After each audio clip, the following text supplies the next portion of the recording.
Contemporary circus is a rising force on the horizon of performing arts.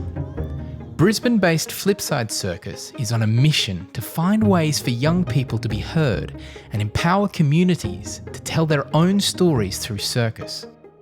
This case study joins a team of Flipside Circus trainers during their residency in Esk and aims to explain how repeat visits to a community enables Flipside to go beyond simply teaching circus skills to gifting their participants with the expressive tools to tell their own stories.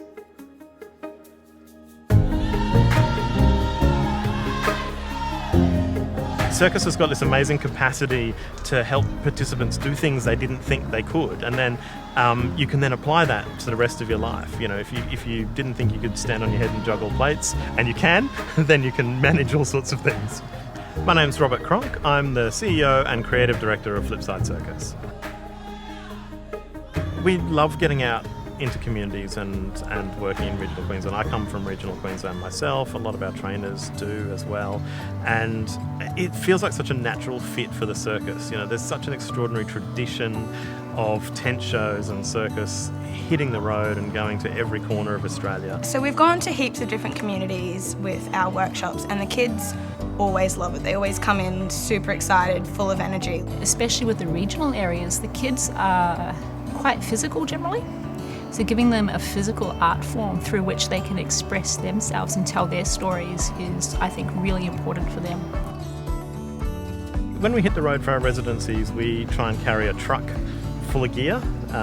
We plan to be able to work with absolute beginners and really young participants right through to kind of intermediate and where the skill levels become a bit more advanced. So the first time we go into a community, there's usually been a lot of groundwork behind the scenes before we actually go in. But we always have flexibility to accommodate what is actually already going on in the community. Most of the time kids come in, they don't know what to expect. They're like, what am I getting myself into? I had a kid come in once and they're like, I don't want to become a clown. And I was like, don't worry, we're not going to make you become a clown. We've had a couple of little children that got here and froze, and the girls that are running the Flipside Circus have sat with them and talked to them. Now they're out there enjoying themselves. One of the parents actually said he really needs to come to this to engage with other children because he doesn't get to see a lot of other kids, so I think it's wonderful. What I want him to get out of it is a sense of self-confidence and being able to have fun in a physical environment. They do things like this, it's good for their coordination, it's good for their balance, it's good for their learning, so yeah. They can connect, they can have fun,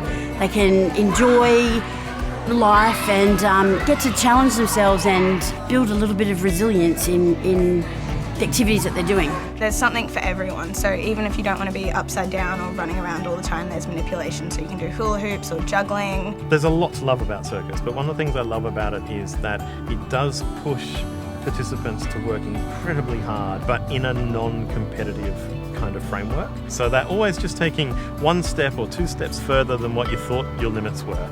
And I think that's the amazing thing about the residencies, and what I think or hope is the legacy that stays behind, that capacity to keep trying new things. And I think that's what's really special here, is they're imparting that, and if they can continue to build those connections and strengthen them, that's a really unique experience that perhaps nobody else out here is, well, currently nobody else is offering. So that's a wonderful experience. We think it's really important to go back to communities because that's where you start building relationships, and that's where really interesting things start happening. So the kids are coming in and they don't have that initial barrier of, what's this, what am I doing?